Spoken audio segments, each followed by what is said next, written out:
Hello and अस्सलाम वालेकुम lovely innovators. हमारा जो कॉज अभी चल रहा है a cause to raise awareness, ये उसी की सीरीज़ है। और अभी मैं जिनको इनवाइट करने वाली हूँ वो हैं बेसिकली क्लिनिकल साइकोलॉजिस्ट एट टेकलम। ऑनलाइन काउंसलिंग करती हैं, लाइव सेशंस करती हैं, और she is one of my favourites. तो हम इनवाइट करते हैं ज़ूबिया अमीन को। अस्सलाम वालेकुम ज़ूबिया अमीन। वालेकुम अस्सलाम, क्या हाल है आपका? जी अल्हम्दुलिल्लाह ठीक ठाक। अच्छा, अब मैं थोड़ा सा चाहूँगी कि आप अपना इंट्रोडक्शन हमें करवाएं। Okay, my name is Zobia Amin. I am certified clinical psychologist. यहाँ मैं यूएई में होती हूँ और I have almost 9 years of experience working in this field. और मैंने बहुत डिफरेंट पॉपुलेशंस के साथ काम किया है, स्पेशल बच्चों के साथ काम किया है, ऑटिज्म के साथ काम किया है, मैंने फिर अडल्ट्स के साथ काम किया है, एडिक्शंस के साथ काम किया है, और इवन कैंसर पेशेंट के साथ थोड़ा बहुत मेरा एक्सपीरियंस रहा है। तो आई थिंक और मेरा जो सबसे स्ट्रॉन्ग एरिया वो प्रोजेक्टिव टेक्निक्स हैं। अच्छा, ज़बरदस्त। चलें, ये तो बहुत ज़बरदस्त है। और मैं एक बात और सबको बताना चाहूँगी कि ज़ूबिया अमीन जो है हमारी बिगनिंग से हमारे ग्रुप के साथ हैं, और हम उनके सेशंस देखते रहते हैं। और आज कुछ बातें हम इनसे करेंगे, कुछ सवालात हैं बेसिकली जो मैं आपसे करना चाहूँगी। बिल्कुल। Just one moment. मेरे पास असल में कुछ सवालात आए हुए भी हैं पेरेंट्स के हवाले से, और इसके अलावा भी हम लोगों ने कुछ आपके लिए बनाए क्वेश्चंस। तो सबसे पहला सवाल मेरा आपसे ये है कि how can parents, especially moms, get rid of the trauma once they get the news about any mental disability of their children?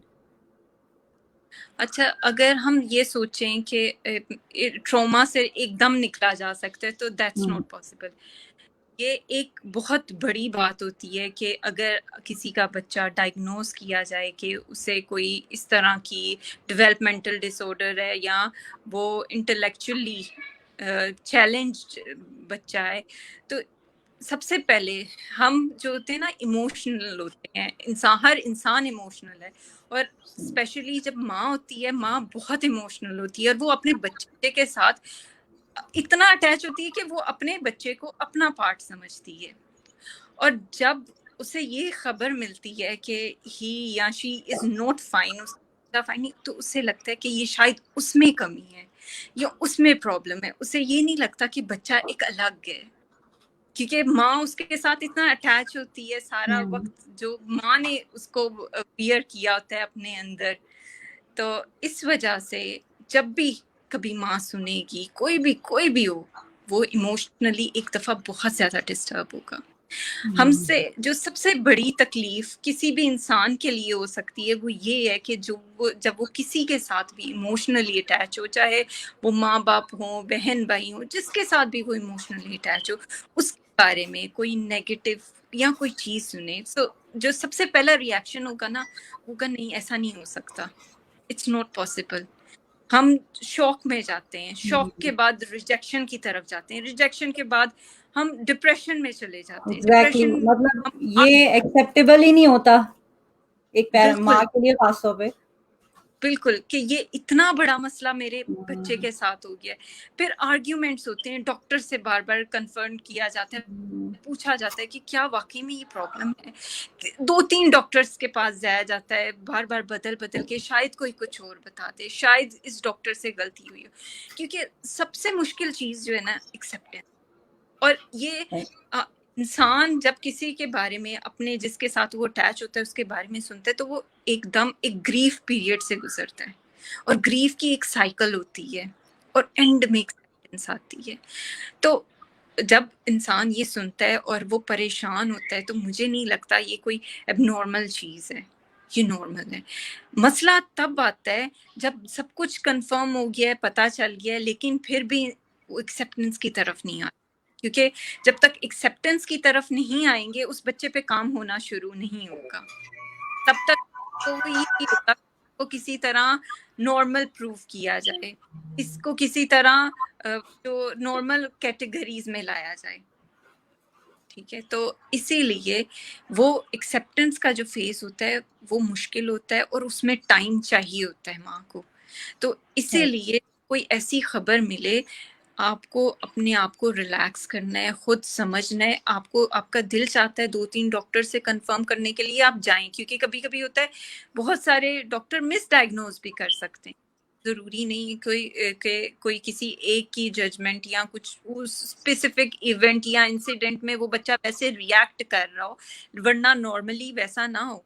तो आप 2-3 डॉक्टर के पास जा सकते हैं, लेकिन एट द एंड आपको जब पता चल गया या कंफर्म हो गया, तब you have to work on your emotions. आपने अपने इमोशंस पे काम करना है, और इसलिए जल्दी सोचना है कि मैं एक्सेप्टेंस की तरफ आऊं ताकि इस बच्चे पे काम किया जाए, इसका वक्त जाया ना हो। क्योंकि जितनी जल्दी आप एक्सेप्ट करेंगे उतनी जल्दी उस बच्चे पे काम शुरू होगा, और काम शुरू करने के लिए सबसे पहली जो चीज है वो एक्सेप्टेंस है। ठीक है, और सबसे ज्यादा जो चीज है, मदर को ही एक्सेप्टेंस करना है, क्योंकि बाकी माशरा है वो ना सिर्फ बच्चे को ब्लेम कर रहा होगा, जैसे हमारी सोसाइटी है हम सब समझते हैं, बच्चे को ना सिर्फ ब्लेम कर रहे होंगे बल्कि माँ बाप को ब्लेम कर रहे हो, कोई गुनाह है जिसकी वजह से ऐसा हुआ है, एग्जैक्टली, ये क्या तो आपने कुछ किया है जिसकी वजह से ये बच्चा ऐसा हुआ है, वो ये ये नहीं हमारी असल में हमारी मेंटालिटी यही है, वो ये हम नहीं लोगों की सोचते जो हम नॉर्मल पीपल की। ऑलरेडी दर्द तकलीफ से गुजर रहे हैं। एग्जैक्टली।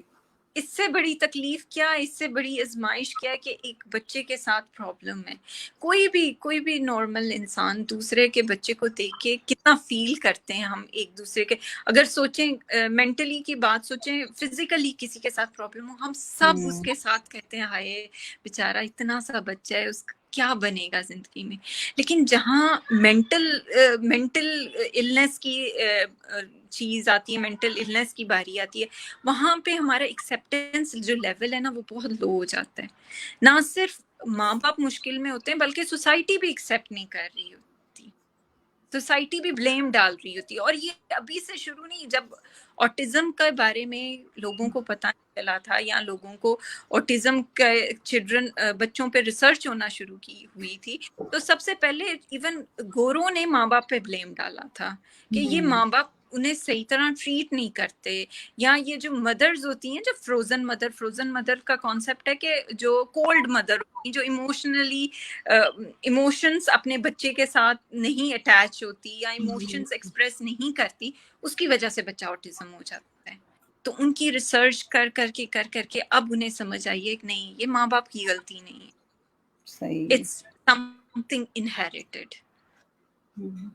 और मेरा ख्याल है जब तक एक्सेप्ट नहीं करेंगे, खासतौर पे माँ को एक्सेप्ट करने की जरूरत है, क्योंकि आगे फिर बच्चे को लेके भी उसी ने जाना है, जो मेन एफर्ट है वो तो माँ की होगी ना, मदर की है। क्योंकि जब मदर एक्सेप्ट करती है और मदर बच्चों पे काम करना शुरू करती है, तो मदर से बेस्ट काम कोई नहीं कर सकता।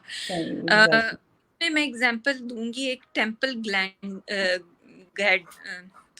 ग्रैडिन है, ये एक ऑटिस्टिक साइंटिस्ट है। उनकी मदर को कहा गया था कि ये ऑटिस्टिक है और ये कुछ नहीं कर सकती अपनी लाइफ में। उनकी मदर ने था कि मैंने इसे कुछ बनाना है, और आज वो साइंटिस्ट है। उनके यूट्यूब पे आप उनकी वीडियोस देख सकते हैं, वो अपने बारे में, अपने ऑटिज्म के बारे में एक्सप्लेन करते हुए ये कहती है कि अगर मेरी मदर मेरे साथ ना होती तो मैं आज इस पॉइंट पे ना होती। सही, एग्जैक्टली। और मेरा ख्याल है कि एक मतलब सक्सेस का भी जो है बेस जो है वो मदर ही है, मदर की एफर्ट्स। मदर की सबसे पहले एक्सेप्टेंस है, फिर हार्ड वर्क है, फिर वो हार्ड वर्क जो है ना वो स्टार्ट होना है, वो कहीं एंड नहीं होना। उसका रिजल्ट पता नहीं मदर को देखने को मिले ना मिले, इंस्टेंट नहीं ना मिलता रिजल्ट। तो इसलिए माँ भी डीमोटिवेट होती रहती है, ऊपर से लोगों की बातें होती हैं कि ये क्या हुआ है, ये भी इसको ठीक करो, इसके साथ आप ठीक नहीं रिएक्ट कर रहे, या इसको आप ठीक ट्रेन नहीं कर रहे, मदर पे ब्लेम आ रहे होते हैं बहुत सारे। तो जिसकी वजह से क्या होता है, अक्सर औकात मदर जो होती है ना कहीं डिमोटिवेट होना शुरू हो जाती है, क्योंकि रिजल्ट तो कितने सालों बाद नजर आना है।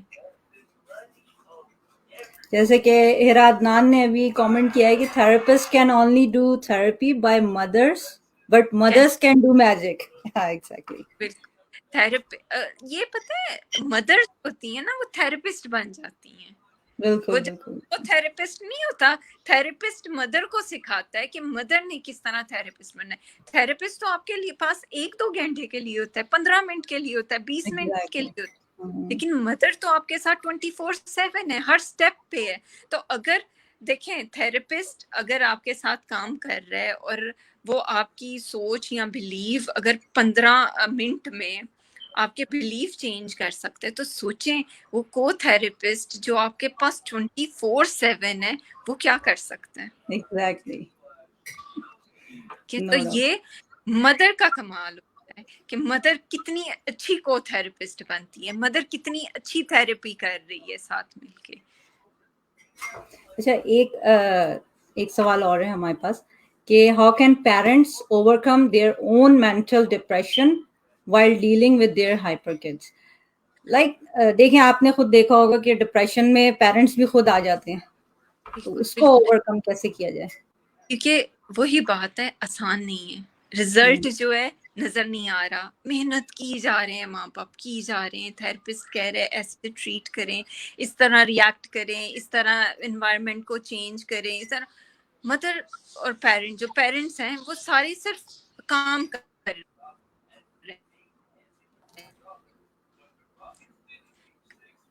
कंटिन्यूअस काम कर, उन्हें उसी नहीं मिल वेट नहीं हो रहे, उन्हें समझ नहीं आ रही कि वो ठीक डायरेक्शन में जा रहे हैं या नहीं ठीक डायरेक्शन में, क्योंकि रिजल्ट तो बहुत एंड में आना है।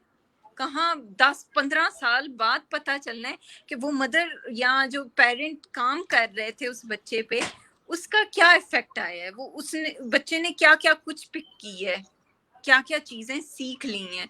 वो इंस्टेंट तो नहीं सीखेगा। तो इसीलिए वहां पे माँ बाप होता है डिप्रेशन में जाते हैं, सैडनेस में जाते हैं, एकदम गिर जाते हैं, एकदम उन्हें फील होता है कि बस हम खत्म हो गए, हम इतना कुछ कर रहे हैं अभी तक कुछ नजर नहीं आ रहा।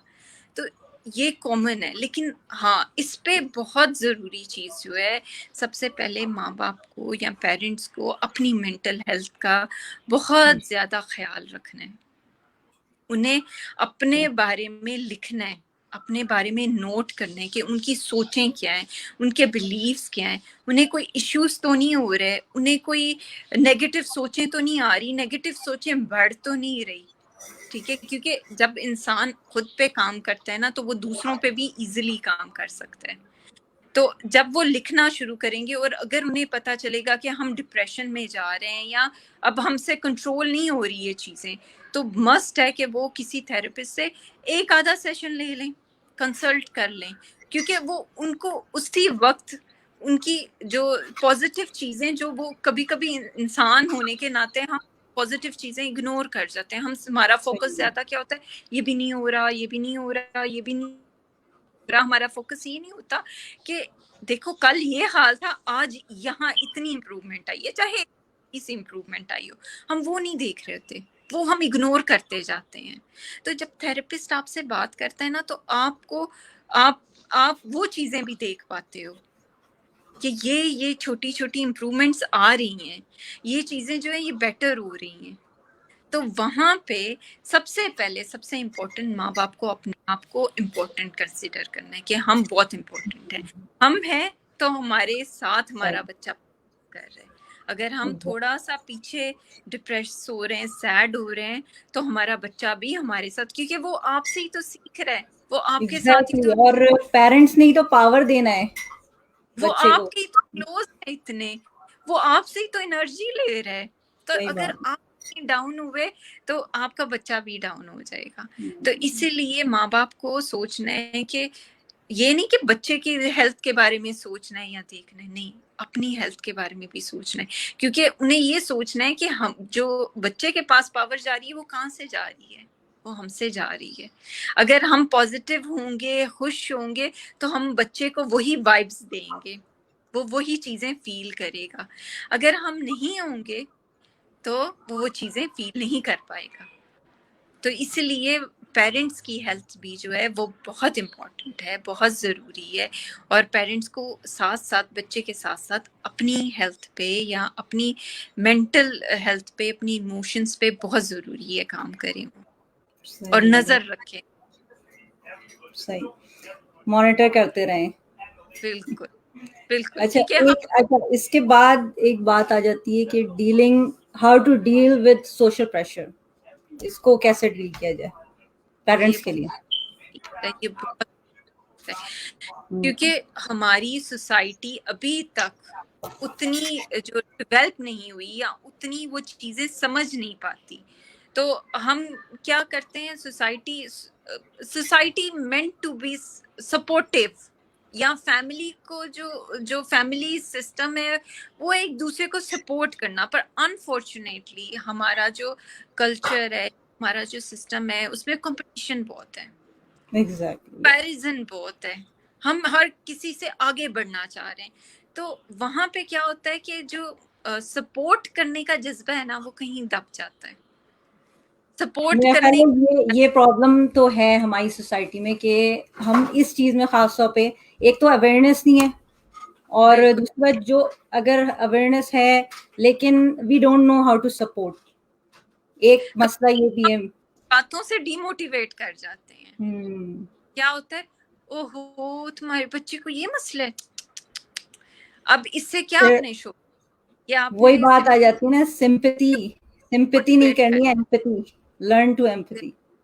बिल्कुल साथ देना है, उनके उनका फील करना है कि वो क्या फील कर रहे हैं। अक्सर औकात हम देखते हैं कि ऐसे बच्चों को क्या होता है कि दूसरे बच्चे बुली कर रहे होते हैं और माँ बाप मना भी नहीं कर रहे होते। जो दूसरे माँ बाप उन्हें समझाने के बजाय कि this is part of our society या part of member of our society, हम कहते बच्चे भी उन पे हंस रहे होते हैं, माँ बाप भी हंस रहे होते हैं, क्योंकि हम ये चीजों की तरफ फोकस नहीं करते कि अगर ये किसी एक के साथ हो सकते तो खुदा ना खास्ता किसी दूसरे के साथ भी हो सकता है। उन्होंने तो चूज नहीं किया, ये तो उनके कंट्रोल में नहीं है, माँ बाप के कंट्रोल में नहीं है। हम हर चीज समझते हैं कि हमारे कंट्रोल में है या माँ बाप के कंट्रोल में है, ये माँ बाप ने की है। लेकिन हम ये भूल जाते हैं कुछ चीजें जो हैं वो हमारे कंट्रोल में है, कुछ चीजें हमारे कंट्रोल में नहीं है। अब हमारी फैमिली सेलेक्ट करना हमारे कंट्रोल में नहीं है, हमारे अपने सिबलिंग सेलेक्ट करना हमारे कंट्रोल में नहीं है। हम अमीर घर में पैदा होते हैं, गरीब घर में पैदा होते हैं, हम किस रिलीजन में पैदा होते हैं, it's not in our control. हम अगर उन चीजों के बजाय उन चीजों पे फोकस करना शुरू कर दें कि क्या चीजें हमारे कंट्रोल में हैं, तो लाइफ विल बिकम इजियर। ठीक है, तो यहाँ पे माँ बाप को मैं सोचती हूँ कि ये दे समझ जाना चाहिए कि हमारा कल्चर या हमारी सोसाइटी सपोर्टिव है कि नहीं। कुछ लोग होते हैं जो सपोर्टिव होते हैं, कुछ लोग होते हैं जो सपोर्टिव नहीं होते। तो वहां पे माँ बाप को अपने दिमाग या अपने आप को क्लियर कर लेना है कि हमने किसके साथ कितनी बाउंड्री रखनी है। सही। ये हमारे काम आने वाले लोग हैं, ये हमारे काम आने वाले नहीं लोग। ये हम्म, हमें हेल्प करेंगे, ये हमें सिर्फ डिमोटिवेट करेंगे। सही। तो जब हम अपने आप को, अपनी एक्सपेक्टेशंस को क्लियर कर लेंगे ना कि कौन से लोग हमारे करीब, कितने करीब आ सकते हैं, या कौन से लोग जो है हमें कितना सपोर्ट कर सकते हैं, तो वहां पे क्या सही। होगा, वहां पे अपने आप को आप जो है सेटिस्फाई रखेंगे। एक्सपेक्टेशंस सोसाइटी से या कल्चर से उतनी हाई नहीं करनी कि वो हमें बिल्कुल 100% समझेंगे। वो हम सही। जो उन्हें बताएंगे वो पाएंगे। अच्छा, एक तो यहाँ पे हमें सवाल अपनी, आया हमारे पास। जी, जी, जी, बोलिए, बोलिए। मैं ये बता रही थी कि जो हमारी बाउंड्रीज है ना दूसरों के साथ, वो हमारी क्लियर होनी चाहिए कि ये जो इंसान है ये हमें सपोर्ट कर रहा है तो ठीक है, नहीं सपोर्ट कर रहा है तो हमने उसके साथ कितनी बाउंड्री रखनी है, उसके साथ हमने कितना मिलना है जुलना है। क्योंकि सबसे इम्पोर्टेंट आपकी मेंटल हेल्थ है, फिजिकल हेल्थ के बाद मेंटल हेल्थ है, बल्कि दोनों ही एक जितनी इम्पोर्टेंट है। तो जो लोग आपको अच्छा, लगे कि आपको डिस्टर्ब कर रहे हैं बजाय कम्युनिकेट करने को, तो फिर आपने उनसे अप्रोप्रिएट बाउंड्रीज रखना शुरू कर देनी है। अच्छा, एक बात ये भी मेरे सामने आई थी, especially how can those parents deal with that pressure who are living with combined family, मतलब वहां पे भी यही फैमिली सिस्टम में एक्सपेक्टेशंस पे काम करता है कि हमने किसके साथ मतलब कितनी कैटेगराइज एक्सपेक्टेशंस कर लें, हम कैटेगराइज कर लें कि हम्म, भाई किसको आपने करीब लाने देना है, किसको कितना दूर रखना है, और जाना है, किसकी कितना बात को कितनी इंपॉर्टेंस देनी है। मेरा ख्याल है ये बिल्कुल बिल्कुल। देखिए हर इंसान को हम अपने साथ उतना अटैच नहीं रखते, एक जितना अटैच नहीं रखते। कुछ लोग ऐसे हैं जो हमारे बिल्कुल साथ रहते हैं, हम उनको बिल्कुल अपने क्लोज रखते हैं, उनसे हम अपनी हर बात शेयर करते हैं। कुछ लोग ये होते हैं जिनको हम अपने बारे में आधी चीजें बताते हैं, आधी नहीं बताते। कुछ लोग होते हैं जिनका आपके साथ इतना ही इंटरेक्शन होता है, जैसे आपने उससे एक दफा बात कर ली, आपने ना उनको अपने घर की डिटेल देनी है, ना अपने, मतलब आपने खुद बाउंड्री सेट करनी है, किसके साथ आपने कितनी डिटेल शेयर करनी है, किसको आपने कितना बताना है, क्योंकि जितना आप बताएंगे उतने के बारे में वो आप किससे बात कर सकेंगे। सही। डिटेल इंफॉर्मेशन तो आप ही जानते हैं ना, कोई दूसरा नहीं जानता। तो जितनी आपको लगता है कि कोई एब्जॉर्ब कर सकता है या कोई समझ सकता है, उतनी उसके साथ शेयर करें। बिल्कुल बिल्कुल सही बात है ये। अच्छा, एक अब नेक्स्ट क्वेश्चन मैं आपसे ये करूंगी, how parents can provide a mentally soothing environment inside the home for kids who are in the autism spectrum. अच्छा, सबसे इम्पोर्टेंट चीज जो ऑटिज्म के साथ है, दे डोंट लाइक चेंज। उनके लिए चेंज के साथ एडजस्ट करना इतना मुश्किल है। जैसे आप सोचें कि आप कहीं सोए हैं और सुबह उठे हैं, आप किसी और के घर में उठे हैं और वहां एलियंस हैं, जो आपका हाल होगा ना। आप सोए कहीं और अपने घर में और उठे कहीं और है, और वहां एलियंस है, कोई इंसान नहीं है, कोई आपको समझने वाला नहीं है। जो हाल आपका होगा वही एक ऑटिस्टिक बच्चे का होता है, जब उसके रूटीन में, उसके घर में, उसकी चीजों को चेंज किया जाता है। उनके लिए चेंज के साथ एडजस्ट करना बहुत मुश्किल है। इसलिए सबसे बेस्ट चीज उन्हें काम रखने का ये कि उनका एक स्केड्यूल हो, उनकी एक रूटीन हो, वो उसको फॉलो करें, बजाय इसके कि हर दिन एक नया टर्न ट्विस्ट हो। उनके लिए वो डिस्टर्बिंग होती है। और अगर आपने कोई चीज चेंज भी करनी है तो ग्रेजुअल चेंज करना है। जैसे फॉर एग्जांपल, अगर आपका बच्चा सिर्फ चावल खाता है और आपने उसको रोटी पे भी लाना है कि रोटी भी वो खा ले, तो एकदम चावल हटा के रोटी नहीं आगे रख देनी। चावल रखने हैं, साथ थोड़ी सी रोटी ऐड कर देनी है। पहले दिन एक नवाला खिलाना है, दूसरे दिन ग्रेजुअली जब वो एक्सेप्ट करना शुरू हो जाए, फिर चावलों को रिप्लेस करके आप रोटी रख सकते हैं। सही। एकदम कुछ भी नहीं चेंज करना, जो भी चेंज करना है ग्रेजुअल करना है। ऑटिस्टिक बच्चे जो हैं, दे डोंट लाइक चेंज। उनके लिए सबसे मुश्किल काम जो है वो चेंज के साथ एडजस्ट करना है। इसलिए उनके उनके घर में कोई आ जाए या उन्हें किसी पार्टी पे जाना पड़े, वो प्रिडिक्ट नहीं कर सकते कि इसमें क्या होगा, उन्हें किस तरह रिएक्ट करना है, इसीलिए वो घबरा जाते हैं। इसके जो आसान अगर मैं एग्जांपल दूं, अगर उनको समझने के लिए हमें उनके लेवल पे जाना है। सही। जैसे अगर आप आईफोन यूजर हैं और आप एंड्रॉयड यूज करते हैं, तो एक दफा आपको समझने में मुश्किल होती है, कंफ्यूजन होती है। इसी तरह अगर हम एंड्रॉयड है ना, ऑटिस्टिक बच्चे आईफोन, सही। तो हमें समझने के लिए आईफोन यूजर बनना पड़ेगा। सही। हमने उन्हें अपनी दुनिया में नहीं लाना, हमने उनकी दुनिया में जाना है, क्योंकि हम चीजें ज्यादा अच्छी समझ सकते हैं। उन्होंने तो हर चीज समझ के सीखनी है, या उनको उनको आपने सिखानी है, तो उन्हें पता चलना है।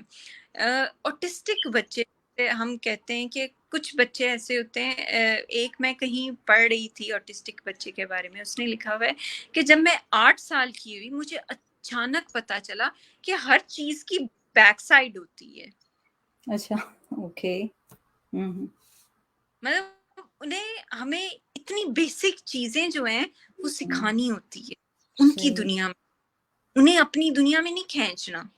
जब सही हम उनकी दुनिया में एंटर करेंगे और उन्हें वैसे समझाना शुरू करेंगे जैसे वो समझ पाते हैं, तो उनके लिए चीजें स्मूथ होती जाएंगी और वो आहिस्ता आहिस्ता आपके साथ चलना शुरू कर देंगे। ठीक है, और अगर हम फोर्स करें कि ये आना चाहिए, ये सीखना चाहिए, आज ही सीखना है, ये ऐसे होना चाहिए, तो वो उनके लिए मुश्किल है। हमने उनकी दुनिया में जाना है, उन्हें अपनी वो दुनिया में। कहते हैं, पहले हम भी लर्न करें इस चीज को कि कैसे टीच करना है। बिल्कुल, वो कहते हैं ना ट्रेनिंग द ट्रेनर्स। सबसे पहले जो Exactly. ट्रेनर्स हैं वो ट्रेन वो होंगे तो ट्रेनिंग बच्चे या जिनको सिखाना है वो उन्हें सिखा पाएंगे। एग्जैक्टली। अच्छा, तो एक सवाल और है, what role of electronic gadgets in autism, is it a cause of autism? नहीं, it's not a cause of autism, लेकिन हाँ, क्योंकि ऑटिस्टिक बच्चों को रेपो बिल्ड करने में मुश्किल होती है या आई कांटेक्ट देने में मुश्किल होती है जब उनके पास गैजेट होते हैं ना, जैसे हम यूज करते हैं picture exchange communication system autistic बच्चों में, जिसमें उनके पास पिक्चर्स होती हैं, या आईपैड होता है जिसमें वो क्लिक करते हैं I want to do this, या आई वांट ईट, या I want to go to washroom. वो उनके लिए आसान हो जाता है कम्युनिकेट करना। लेकिन वहां हमने देखना है हम वो आईपैड या वो गैजेट कहाँ पे यूज कर रहे हैं। बस लगा के दे दिए कि बैठे रहे, या फिर हम उन्हें सिखाने के लिए वो यूज कर रहे हैं। अगर आपने लगा के दे दिया उन्हें और बस वो उस पे लगे हुए हैं, तो उनको सीखना मुश्किल हो जाएगा। ठीक है, वो कुछ नहीं सीख रहे, वो सिर्फ वही कार्टून या राइम्स या पोएम्स जो आपने लगा के दिए वो सीख रहे हैं।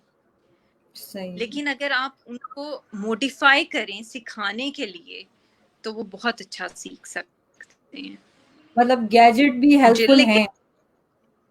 हम हेल्पफुल हैं अगर उन्हें आप यूज कर रहे हैं। आप ये यूज नहीं कि करके बस बच्चे सही। को चुप करवाने के लिए दे दिए, बच्चा 3 घंटा बैठा रहा है, 4 घंटे बैठा रहा, फिर तो वो उसको यूज टू हो जाएगा। जब वो आप वापस लेंगे तो वो तो चेंज आ जाएगी उसके लिए, चेंज वो एडजस्ट नहीं कर पाएंगे। इसलिए आपने देखना है आपने वो गैजेट किस तरह यूज करना है, कब यूज करना है, कैसे यूज करना है। सही। अच्छा, ठीक है, मेरा अब लास्ट क्वेश्चन आपसे ये है कि how important is it to cater emotional needs of kids who are on spectrum?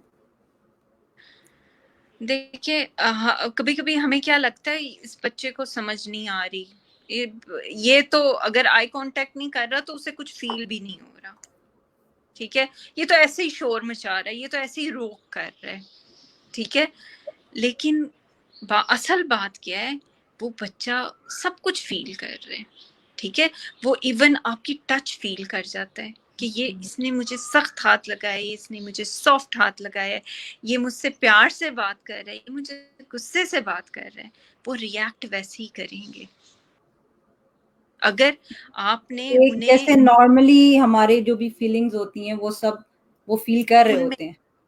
उनमें भी एग्जैक्टली। लेकिन हम समझने की कोशिश नहीं कर रहे होते, हम कह रहे होते हैं वो समझे। सही। यहाँ मेरा ख्याल है पे नॉर्मली आती कि है पेरेंट्स कि का यही उन्होंने मसला नहीं है कि समझनी। हम भी जो है यही चाहते हैं कि बच्चे हमारी बात समझें, बजाय इसके कि हम बच्चों की बात समझें।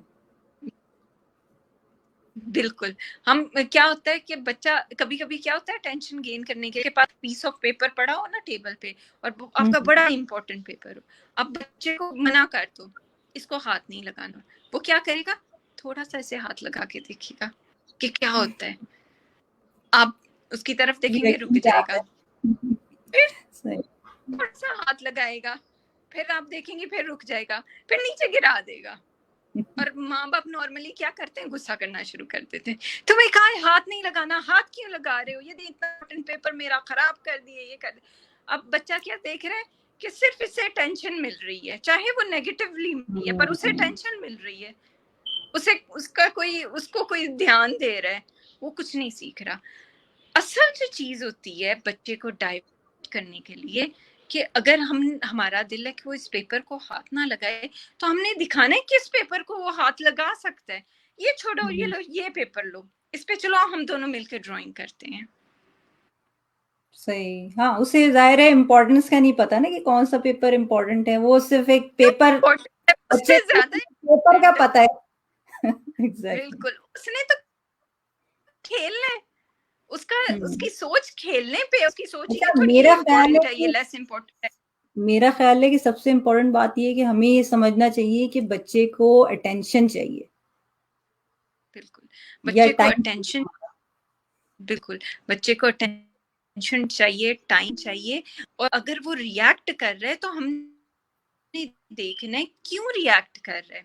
देखिए, बच्चा बिला वजह कोई भी, चाहे वो ऑटिस्टिक हो चाहे नॉर्मल हो, रिएक्ट नहीं कर रहा होता। वो रिएक्ट जब इन्वायरमेंट में कुछ गड़बड़ होती है, चाहे वो उसने इन्वायरमेंट में किसी की, अपने बहन भाइयों की लड़ाई होती देखी हो, चाहे अपने पेरेंट्स के लड़ते देखा हो, चाहे किसी को गुस्सा करते देखा हो, चाहे किसी को कुछ भी जो उसको उसको फील हो गई है चीज, चाहे उसने सिर्फ किसी को अपने आप को हार्ट टच करते हुए देखा हो, मतलब हार्शली किसी ने उसे टच किया, वो रिएक्ट करते हैं बच्चे, वो एक्ट नहीं करते, वो इन्वायरमेंट जैसा होता है उसको रिएक्ट कर रहे होते हैं, इन्वायरमेंट पे रिएक्ट कर रहे होते हैं। तो हमने ये देखना है कि वो किस वजह से रिएक्ट कर रहे हैं, ताकि उस चीज को हम काम डाउन कर सकें, वो इन्वायरमेंट उसके लिए स्मूथ डाउन कर सकें। हम ये सोचें कि ये जो रिएक्शन हो रहा है या ये जो बिहेवियर है, इसको लीड क्या चीज कर रही है। चलिए, मैं ये लास्ट क्वेश्चन के साथ हम लोग अपना वाइंड अप करेंगे session. What is only one advice you want to give to society regarding dealing with kids on spectrum? देखिए, एक चीज जो सबसे इम्पोर्टेंट चीज है हमें कंसिडर करना है, ये किसी की गलती नहीं होती कि बच्चा जो है कैसा है, नॉर्मल है, ऑटिज्म स्पेक्ट्रम में, ये हमारे कंट्रोल में नहीं है। जब हमारे कंट्रोल में नहीं है तो we should stop blaming their parents, their family, कि ये ऐसा क्यों है, ये वैसा क्यों है, इसको ये प्रॉब्लम क्यों है, कि वो उनके कंट्रोल में नहीं था। We should focus on things जो कंट्रोल में है, जिससे हम उनको भी बेनिफिट दे सकते हैं। और अगर हम किसी को सपोर्ट नहीं ना कर सकते, किसी को डिमोटिवेट ना करें। अगर हम किसी के साथ खड़े नहीं हो सकते, किसी के एम्पैथी नहीं दिखा सकते ना, तो फिर हम साइड पे रहें। सही, हमें नहीं बिल्कुल। पता हर इंसान कौन सी जंग लड़ रहा है, हर इंसान अपनी जंग लड़ रहा है, हर इंसान का जो बेसिक जो नीड है ना, वो सर्वाइवल है। हर कोई सर्वाइव करने की कोशिश कर रहा है। हमें नहीं पता कौन कितनी जंग लड़ रहा है, किसके क्या हालात हैं, किसकी क्या पोजीशन है, कौन किस तरह से गुजर रहा है, किसी की क्या हालात हैं। तो जज करने के बजाय उनको समझने की कोशिश करें। और एग्जैक्टली, अगर हम अंडरस्टैंड समझ नहीं करें। ना, पीछे हट जाओ। पीछे हो जाए, सही समझ, बात है, सही बात हाँ, है। कुछ मत को, कुछ ना को उन्हें, क्योंकि शायद सही बात है, आपकी मेरा एक ख्याल बात, है नेगेटिव बात करने से बेहतर है कि इंसान खामोश रहे। पता नहीं आपकी एक नेगेटिव बात उनकी दुनिया किस तरह उलट दे। सही। यू डोंट नो, आप वो बात करके चले गए हो, लेकिन उसका कई लोग सुसाइड कर लेते हैं, कई लोग, मतलब बहुत बड़ी बड़ी प्रॉब्लम्स है। क्योंकि I deal with clients, I see them, लोग आराम से एक बात करके चले गए, लेकिन उस इंसान पे उस बात ने किस तरह इफेक्ट किया उन्होंने नहीं सोचा। सही, बिल्कुल। Okay, thank you so much. आप हमारे मोस्ट वेल, ग्रुप पर आई और ये बहुत ही माशाल्लाह से इंफॉर्मेटिव सेशन था, और मुझे भी बहुत खुशी हुई आपके साथ बात करके। और मैं आपको ये बता दूं कि मैं भी आपकी जो है आपके लाइव सेशंस की बहुत बड़ी फैन हूँ, और मोस्टली कोशिश यही होती है कि मैं सुनूं, और बहुत अच्छी अच्छी बातें आप बताती हैं उसमें, और मेरा ख्याल है कि डेली लाइफ के लिए भी बहुत ज़बरदस्त है। मैं सबको रिकमेंड करूंगी कि आपके लाइव सेशन सुने। बहुत ही ज़बरदस्त होते हैं। Okay, thank you so much. मेरा ख्याल है हम लोग अब रैप अप करते हैं, ठीक है ना? Okay, thank you. Thank you so much.